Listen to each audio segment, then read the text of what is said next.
you heard that Donald Trump has been doing recently? Gulf of America. That's the last thing I kept up with. We're going to war with Iraq. That's been crazy. What do you do in Colombia? You got Novara out? I don't with Trump, but that done. He's like trying to sue those people for making jokes about him. 600 times! You must be happy. I'm very happy. The Ayatollah's dead. What? Who? What? What is that? Who the is Ayatollah? I've never heard that word in my life. Lewis, what's Ayatollah? I haven't heard. I found out about Chuck Norris yesterday. That was more devastating to me. He was the supreme leader of Iran. He's dead? Oh, damn it. We killed him. You did? You killed him? Johnny, whoa!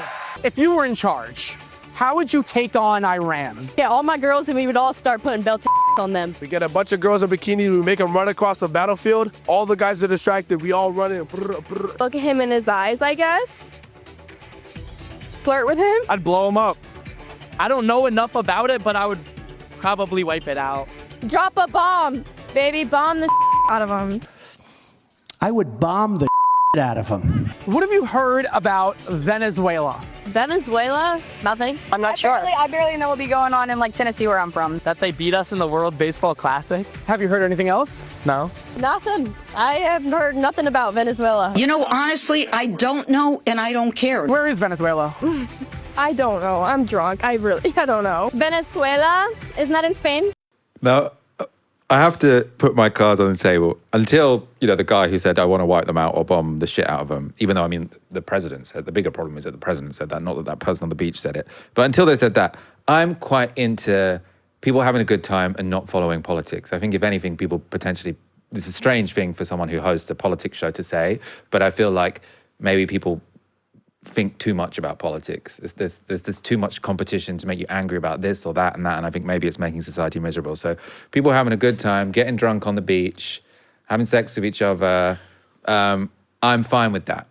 But yeah, don't then sort of say, let's just bomb them, and hopefully they didn't vote for Trump. There have, though, been very reasonable objections online, which I do take quite seriously, of people saying that that scene was quite troubling. So Ishan Farour is a Washington Post columnist who said this: having just seen long lines for cooking gas cylinders on the streets of cities in India, one of many bystanders to the conflict whose population has been seriously impacted, I'm struck yet again by how relatively insulated the US is from the wars it unleashes. I think there's absolutely a lot to that. Obviously, if you're in Iran at the moment, you don't have the privilege of being unaware of the war that the Americans are conducting on your country.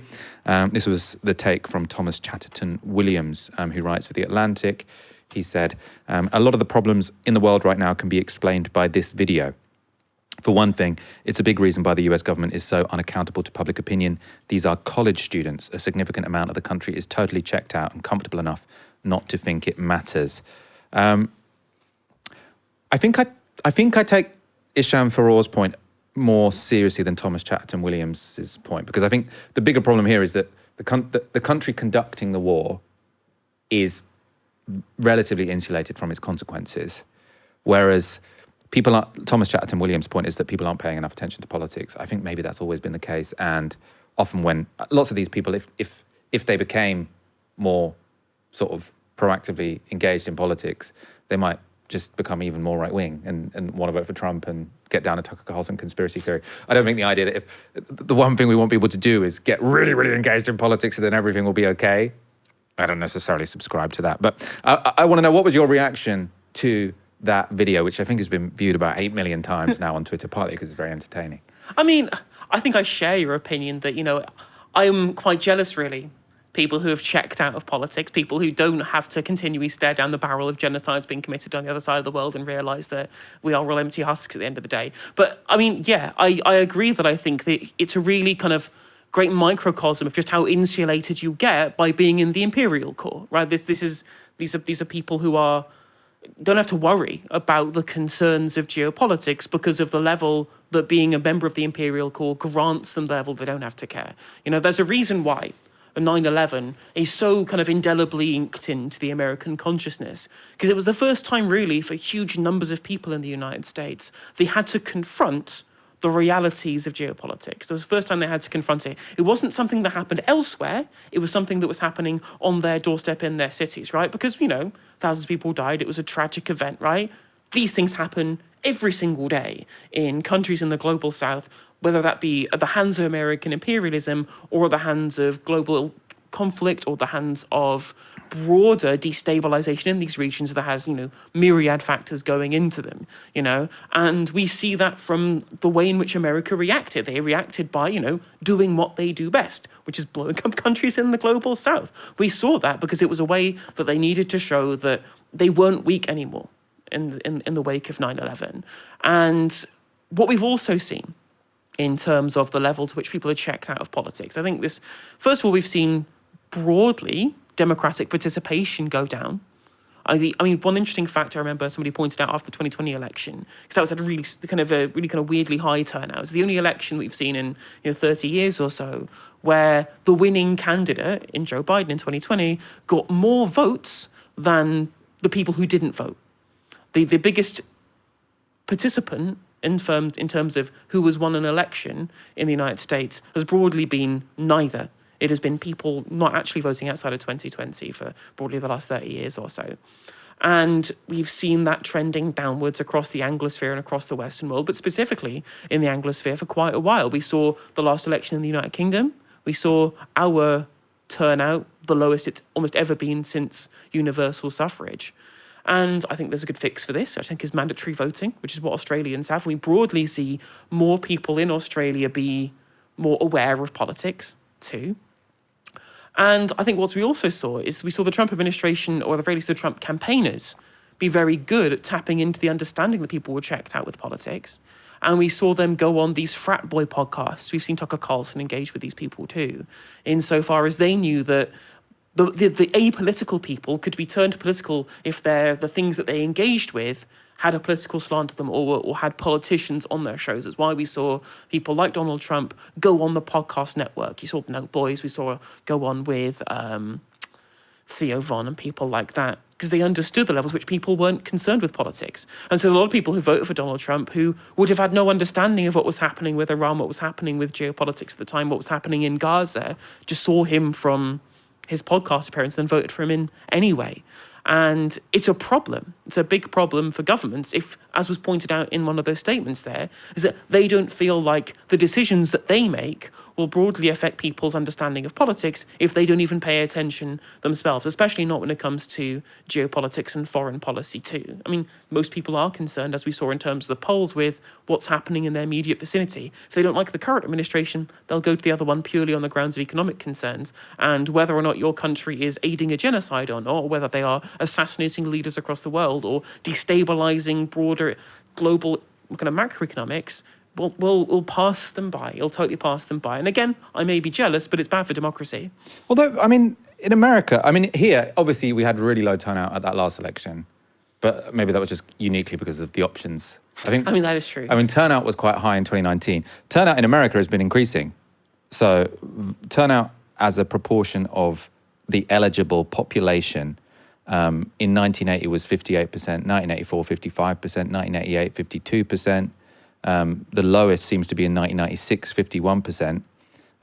Last year, 2024, it was 63%. 2020, it was 65%.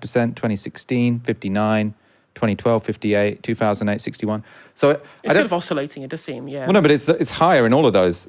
Everything since 2000 has been, everything since 2004 has been higher than the 80s.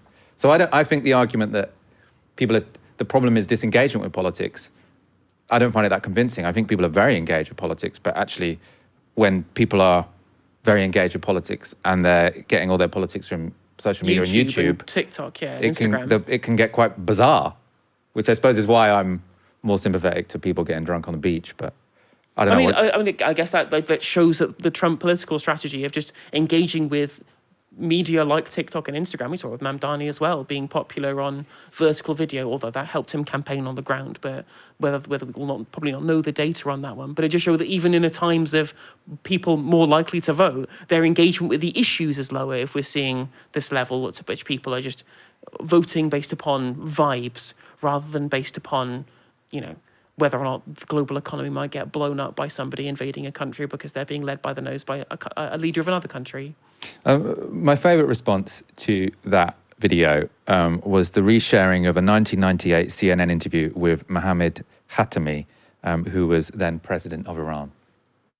Alexis de Tocqueville, who spent some 2 years in the United States in the 19th century and wrote the valuable book entitled Democracy in America, which I am sure most Americans have read. That's a meme that constantly comes up on Twitter with a picture of Khatami with Alexis de Tocqueville, which I'm sure most Americans have read, vastly overestimating either vastly overestimating the literariness of Americans or potentially trolling. I mean, maybe he's worldly enough to know that is a troll, that Americans don't actually read Alexis de Tocqueville, who wrote Democracy in America. What people have, though, been commenting on since the start of this war, which is very interesting, is quite how educated Iran's leaders seem to be compared to their counterparts in the United States. So significant here, Ali Larijani, who was the head of the Supreme National Security Council until the Israelis killed him. He was a philosophy PhD. He has written multiple books on Kant. And this passage from Haaretz, so the Israeli newspaper, it was actually a profile of him before he died, so it wasn't an obituary. They wrote this profile, then a couple of days later he was killed. But this is what they said about him. Even while serving in government over decades, he has never abandoned what appears to be his greatest passion, philosophy. The cool-headed politician is also a philosopher, a lecturer in the subject at the University of Tehran, and an expert on Kant's views of mathematics and science, who has written no fewer than 6 philosophy books and numerous articles. And then the writer says, or the author, I spent the last week of the war immersed in Larijani's writings, to the extent possible with the Iranian internet largely shut down, with even academic websites and Larijani's personal site blocked. I discovered a brilliant thinker who combines in an unusual way a life of contemplation with a life of action, no small feat. In his writings, Larijani tries to defend the basic premises of his extreme religious worldview using the rules of Western philosophy, and he often advances arguments that are genuinely thought-provoking. So this is an article which is written in Israel, so the country which is at war with Iran. Can you imagine any country which is at war with the United States having an article which says a similar thing about Donald Trump or anyone in Donald Trump's cabinet? I find that difficult to imagine. Even with Keir Starmer's never written anything thought-provoking, has he? Also, Iran's foreign minister, so Abbas Araghchi, of course, who's still alive, one of the leaders the Americans and Israelis haven't yet killed. He also holds a PhD in political thought. He's from which he got from the University of Kent. The thesis was entitled "The Evolution of the Concept of Political Participation in 20th Century Islamic Political Thought." So I think it was sort of a lying democratic theory through the lens of Islam. Sounds very interesting. Apparently people who've read it also say it's a very interesting work. The deceased Ayatollah Ali Khamenei was also always described as literary. So this is from The Economist magazine's obituary of the leader. Again, not a huge fan of the Islamic Republic. So they say, he was a literary boy, and the books he most enjoyed, Uncle Tom's Cabin, The Grapes of Wrath, and especially Victor Hugo's Les Miserables, were about the struggles of the poor. Growing up as he did, with many siblings in a single room and a damp basement, sometimes subsisting on bread and raisins, he knew that story. He enjoyed music too, and his mother quoted the poet Hafiz to him. But he was in Mashdad, a sacred city. His father was a religious scholar, so from 4 years old he was immersed in Islamic studies, eventually in Qom. So this is their supreme leader, someone who grew up dirt poor, subsisting on bread and raisins in a damp basement, becomes very literary, huge fan of the literary works, music, becomes a religious scholar. Over in America, they have someone who was born with a silver spoon in his mouth, and apparently can't be bothered to read reports about the war he's currently conducting. So this is a report today from NBC News. Apparently Trump can only be briefed about his war in Iran via short video.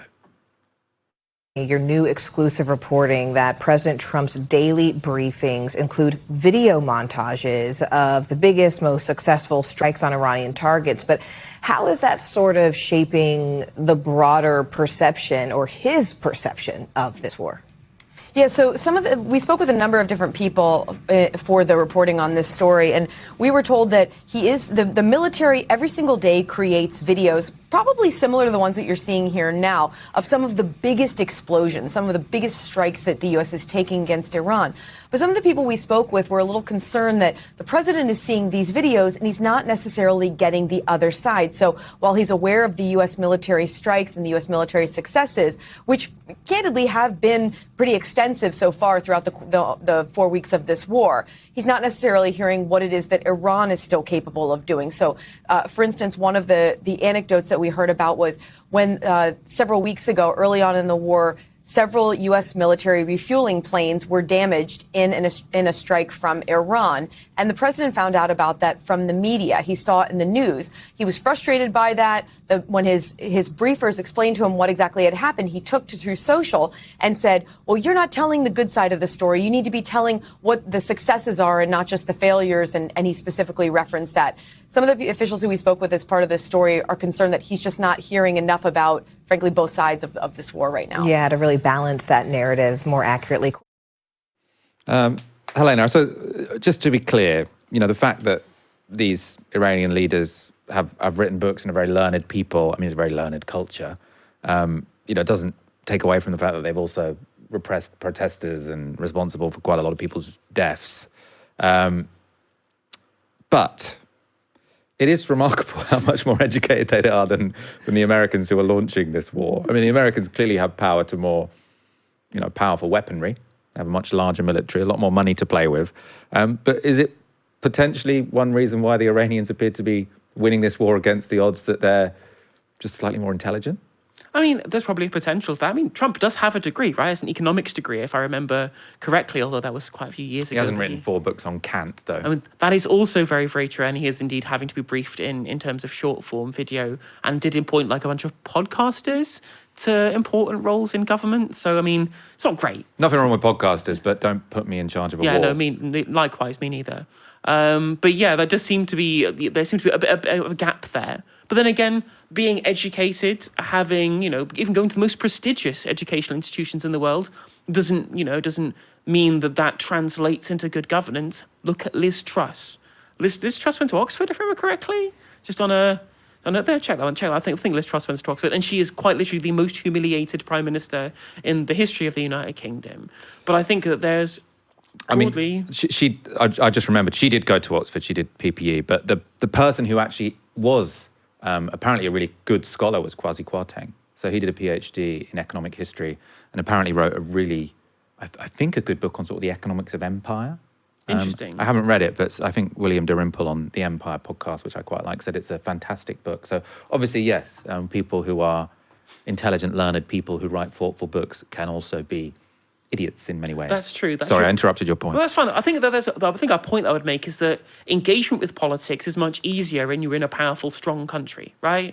When you don't have to worry about the broader effects of destabilizing your own country because of the size of the economy, how powerful you are, both kind of economically and militarily. It's much easier to be able to make mistakes. I mean, we've seen this. I mean, I guess I can speak for my own understanding of what the British political class are like. They're all very comfortable. They're all people who've been in positions purely on grounds, in a lot of cases, because they know the right people, rather than because there's been some kind of race which has been determined by their aptitude for roles in government. A lot of these people are there because they're apparatchiks, rather than because they have demonstrated an aptitude for governance, shall we say.